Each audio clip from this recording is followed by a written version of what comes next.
Então abra aí o texto comigo, Lucas 2, eu leio de 8 até o versículo de número 20. Diz assim o texto sagrado: Havia naquela mesma região pastores que viviam nos campos e guardavam o seu rebanho durante as vigílias da noite. E um anjo do Senhor desceu aonde eles estavam, e a glória do Senhor brilhou ao redor deles, e ficaram tomados de grande temor. O anjo, porém, lhes disse: Não temais, eis aqui que vos trago boa nova de grande alegria, que o será para todo o povo. É que hoje vos nasceu na cidade de Davi o Salvador, que é Cristo o Senhor. Isso vos servirá de sinal: encontrareis uma criança envolta em faixas e deitada em manjedoura. E subitamente apareceu com o anjo uma multidão da milícia celestial, louvando a Deus e dizendo: Glória a Deus nas maiores alturas e paz na terra entre os homens, a quem Ele quer bem. E ausentando-se deles os anjos para o céu, diziam os pastores uns aos outros: Vamos até Belém e vejamos os acontecimentos que o Senhor nos deu a conhecer.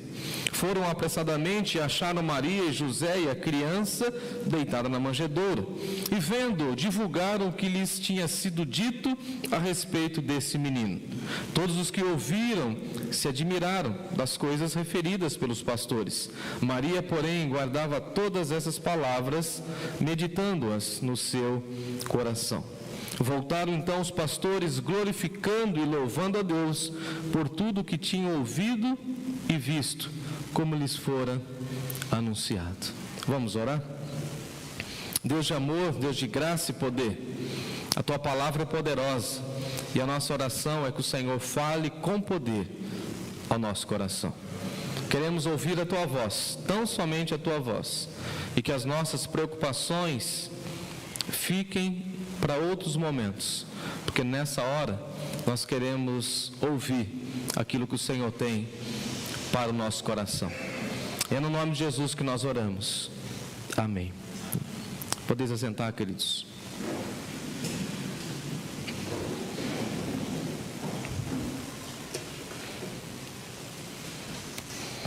Cantemos com os anjos. Nós temos vários textos que vão falar para nós a respeito do nascimento do Senhor Jesus. O texto de João é muito profundo e tem uma proposta mais filosófica, quando João vai falar para nós a respeito do nascimento de Jesus, do Verbo de Deus, do Logos de Deus. Mateus, com uma visão extremamente judaica, vai mostrar para nós e apontar a realidade de que Jesus é de fato o Rei dos judeus, aquele que veio reinar e sentar no trono de Davi.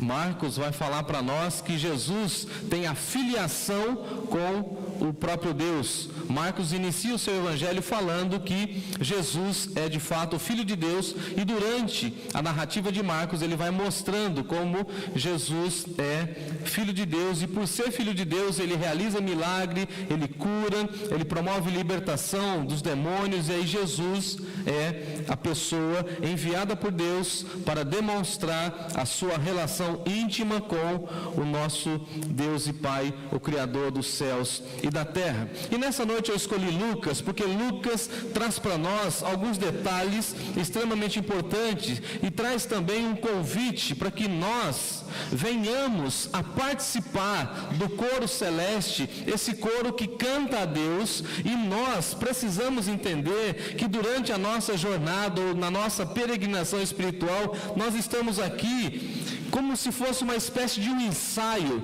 daquilo que vai acontecer na eternidade. E eu não sei se você concorda comigo, mas tem muitas pessoas, por exemplo, que dizem que desejam ir para o céu. Conhece? Aí você fala assim: mas enquanto você está aqui, qual é a demonstração que você dá que você deseja ir para o céu? Não, mas eu quero ir para o céu, eu quero morar no céu. Mas enquanto nós estamos aqui, o que você e eu estamos fazendo para refletir essa nossa certeza, esse nosso desejo, essa expectativa de estarmos com o Senhor para todo sempre? Vez ou outra nós ficamos pensando como será a nossa vida na eternidade. Não sei se eu fico meio fora do padrão, mas eu fico pensando nessas coisas. Quem é que fica? Você pensa, como que vai ser no céu? Hoje o Timóteo ficou frustrado. Achei tão engraçado. Falou: papai, você acha que eu vou encontrar uma esposa? Sim, senhor. Vai. Você está orando já, menino? O cara tem 6 anos, hein? Vai sim. Ora.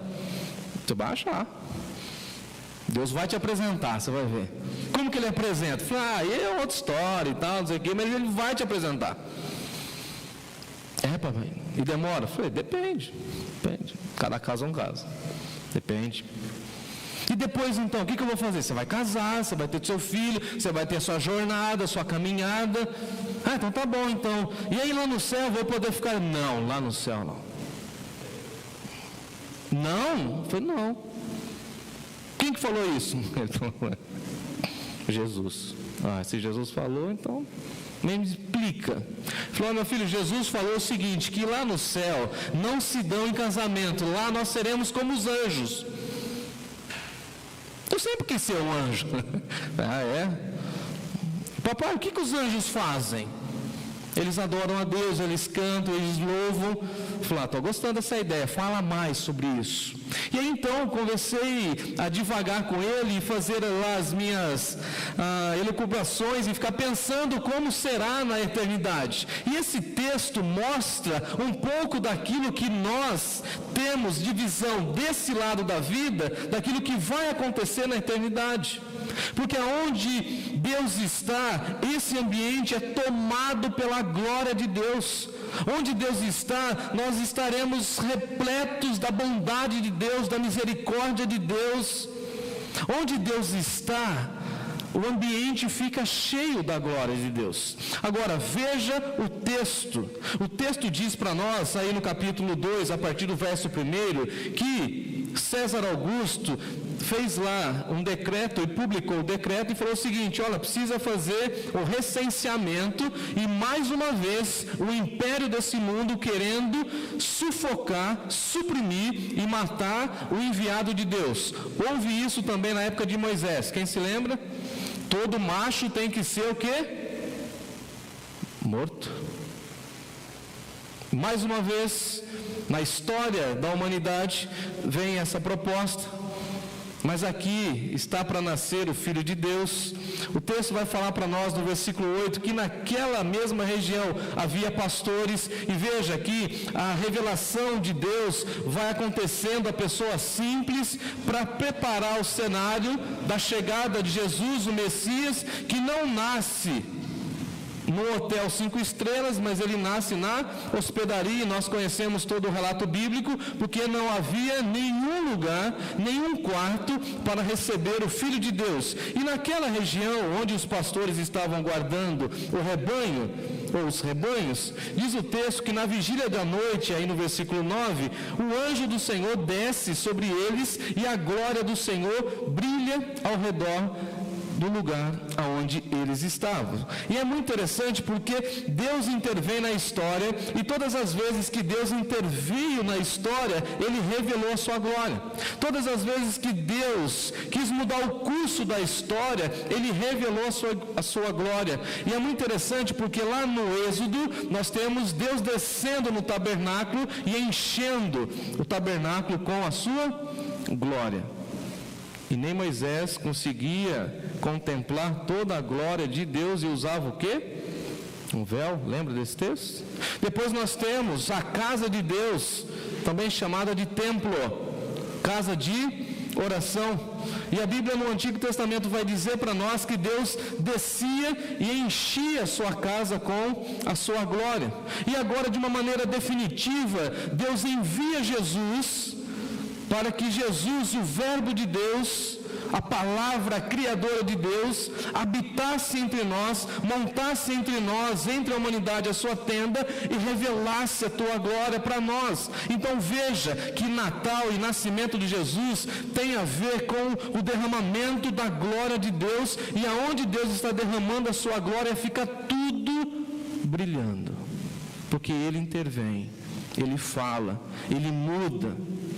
E o anjo vem conversar com eles, mas antes da palavra do anjo, somente o estado de brilho por conta da glória de Deus. E assim, eu não sei se nós temos uma noção grande daquilo que o texto apresenta, porque assim, nós estamos diante de uma manifestação de um anjo, e aí a minha cabeça já... Imaginemos a cena, um anjo descendo, tudo brilhando. Na ocasião, por exemplo, da transfiguração, diz o texto que até as roupas ficaram o quê? Brancas, extremamente brancas, e tudo estava brilhando. Agora no Natal está tudo brilhando, mas tudo isso que está brilhando no Natal é simplesmente um brilho fugaz e daqui a pouco passa. E nessa semana eu tive uma experiência muito interessante com essa questão de brilho. Vocês estão vendo isso aqui? Eu vou sair daqui, senão... O piano não estava muito brilhante. Aí eu falei assim, para o Natal eu queria dar um trato no piano. Aí fui lá, comprei uma cera automotiva, fui fazer a minha lição de casa, pesquisei. Aí meu amigo falou assim, olha, por que você não vitrifica o piano? Eu falei assim, e se der ruim? Eu falei, não dá ruim, vai ficar igual o carro. Eu falei, mas se der ruim eu vou perder o piano. Não, você faz assim, você compra cera e tal. Passou uns vídeos no YouTube, o que eu fiz? Peguei nessa semana e vim aqui fazer o brilho voltar. Então, o ser humano perdeu o brilho da sua existência, porque ele optou pelo pecado. E vem Jesus manifestar em nós, ou revelar em nós, o brilho da nossa existência, que é o próprio fôlego do Senhor soprado em nós. Veja que aonde o anjo estava, a glória de Deus estava sendo manifestada, o brilho da glória de Deus era extremamente reluzente, e eles ficaram tomados de grande temor, porque todas as vezes que Deus se revela, o povo de Deus deve ficar em profundo temor, profundo quebrantamento. Quando Deus fala, a igreja se cala. Quando Deus fala, a humanidade deveria ouvir. Quando Jesus está na transfiguração, por exemplo, a voz de Deus, que é cortante, é o seguinte: este é meu filho amado, a ele ouvi. Então Deus intervém na história, enviando o Senhor Jesus para que a humanidade ouça a mensagem de Deus. E a mensagem de Deus é a seguinte: eu amo o pecador, eu quero resgatar o pecador, eu quero alcançar o pecador e quero recuperar o seu brilho, e quero manifestar na igreja, nas pessoas que me temem, a minha glória. E eu não divido a minha glória com ninguém. O anjo fala, no versículo 10, e a mensagem do anjo é o seguinte: não temas, eis que vos trago uma boa nova de grande alegria. E veja que a mensagem do anjo é o seguinte: José, Maria, fiquem tranquilos, não temas. Eu estou trazendo uma boa notícia, e a boa notícia é o seguinte: Deus ama vocês, Deus quer vocês bem, e essa grande alegria será para vocês e para todo o povo. Essa alegria invade o nosso coração, transforma a nossa vida, porque Jesus nasceu, e deveria ser também a nossa alegria transmitir essa mensagem para o mundo. Quantas e quantas vezes nós estamos completamente distraídos nessa época do ano, com as formaturas, com os presentes, com tudo aquilo que envolve essa cultura mais capitalista, e perdemos de vista aquilo que de fato é importante. Qual que é o presente dessa época? Senão o próprio Senhor Jesus. E a gente fica pensando na troca dos presentes. Será que é isso? Ou só isso? Será que isso basta? E o texto vai seguindo, e o anjo fala o seguinte: olha, que hoje nasceu lá na cidade de Belém. E lá na cidade de Belém, o nome é muito significativo, porque na casa de Belém é a casa do pão, e nasceu na casa do pão o pão da vida. Nasceu aquele que veio governar todas as coisas. Nasceu aquele que de fato é o Salvador do mundo, aquele que veio nos remir nos comprar, nos salvar. Nasceu Cristo, o ungido de Deus, e nasceu aquele que é o Senhor de toda a criação. Isto vos será de sinal: vocês vão encontrar o menino envolto em faixas e deitado lá na manjedoura. E nesse momento, subitamente, diz o texto aí no versículo 13, aparece com o anjo uma multidão da milícia celestial louvando a Deus. E aqui encontra-se a expressão mais linda descrita por Lucas, pelo menos na minha concepção, do nascimento de Jesus, porque aqui nós temos a mensagem sagrada dos anjos cantando ao Senhor, e nós somos convidados a cantar com os anjos e celebrar tudo aquilo que Deus está fazendo. E a mensagem dos anjos, e o que os anjos estão cantando, que é a mesma mensagem que está lá no livro do Apocalipse: glórias a Deus nas maiores alturas, porque Deus não divide a sua glória com ninguém, e nós somos convidados a cantar e glorificar a Deus nas maiores alturas, fazer com que a nossa vida celebre ao Senhor, porque nós estamos entendendo e reconhecendo o sentido do verdadeiro Natal. A mensagem dos anjos é o seguinte: vamos glorificar a Deus, vamos ver a mão de Deus estampada em todas as coisas. O Senhor criou os céus e a terra e tudo que nela há. Então nós somos chamados a glorificar a Deus. Qual que é a missão última do ser humano, senão viver para a honra e glória de Deus? E nós precisamos glorificar a Deus. E essa é a missão. Esse é o propósito da nossa vida. E os anjos estão cantando o seguinte: glórias a Deus nas maiores alturas. Deus ama a humanidade. Deus quer remir a humanidade. E paz na terra aos homens, a quem Ele quer bem. E essa expressão paz na terra é muito interessante, porque essa paz só vem com a mensagem do Evangelho. E a grande notícia do Evangelho para nós é essa: que veio aquele que vai instaurar a paz na terra. E não haverá paz na terra sem a figura e a presença de Jesus, porque Ele é o príncipe da paz. E não existe paz fora de Jesus, sem a presença de Jesus, e não existe alegria sem Jesus, assim como não tem paz sem Jesus. E por isso Ele falou: eu deixo-vos a minha paz, eu vou entregar para vocês a minha paz. A minha paz vos dou. E a minha paz não tem nada a ver com essa paz propagada pelo mundo. A minha paz é completa. A minha paz é perfeita. A minha paz não é somente para um momento. A minha paz percorre a vida. E o que Deus espera é que nós vivamos em paz, porque na realidade o texto está falando para nós a quem Ele quer bem. E aqui nós entendemos a mensagem do Natal, e a mensagem do Natal para nós é o seguinte: em primeiro lugar, glórias a Deus nas maiores alturas e paz na terra, porque Ele nos quer bem. E quando nós entendemos o nosso papel dentro do plano de Deus, nós entendemos que Ele nos ama, que Ele veio nos salvar, e a nossa proposta é entrar juntamente com o coro celestial e começar a cantar: graças a Deus Jesus nasceu, graças a Deus Deus nos ama, graças a Deus Ele enviou Jesus, e Jesus veio para nos dar uma nova vida, ou um novo significado à nossa vida. Nasceu o nosso Redentor, e por isso nós cantaremos.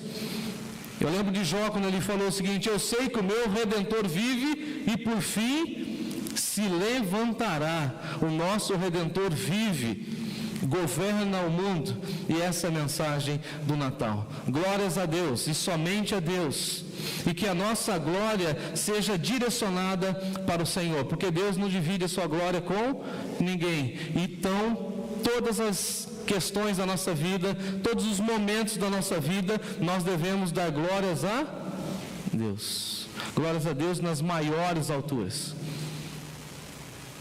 Então, o que faremos na eternidade, se não passarmos a eternidade dando glórias a Deus?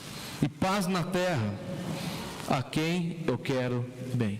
Qual que é a mensagem do Natal, senão a boa notícia de que Deus nos ama, de que Deus quer alcançar a nossa vida, o nosso coração e nos levar para a eternidade e recuperar aquilo que o diabo tentou matar no nosso coração, que era a questão da rebeldia. Então a mensagem do Natal é o seguinte: aceite o presente de Deus, e o presente de Deus é Jesus Cristo, a presença dEle, o ministério dEle, a paz dEle e tudo aquilo que Ele pode promover no nosso coração. Caminhando para o fim, dá uma olhadinha comigo no verso 20, quando diz o texto que os pastores voltaram, glorificando e louvando a Deus por tudo aquilo que tinham ouvido e visto, como lhes fora anunciado. Eles foram até lá em Belém e eles viram os acontecimentos do Senhor e ficaram maravilhados de tudo aquilo que o Senhor estava revelando. O que nós precisamos entender? Que nós precisamos ficar maravilhados com tudo aquilo que Deus está fazendo no mundo, salvando e alcançando muitas pessoas, enquanto tem muitas pessoas que estão desprezando a Deus e desprezando o verdadeiro sentido do Natal. Tem muitas e muitas pessoas reconhecendo que Jesus Cristo é o Senhor para a glória do Deus Pai.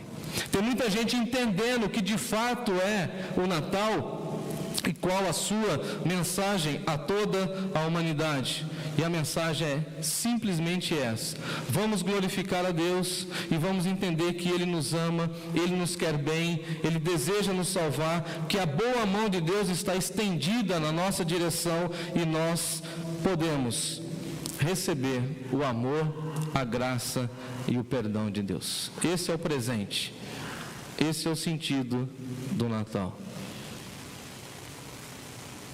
Que Deus continue a falar ao nosso coração. Amém?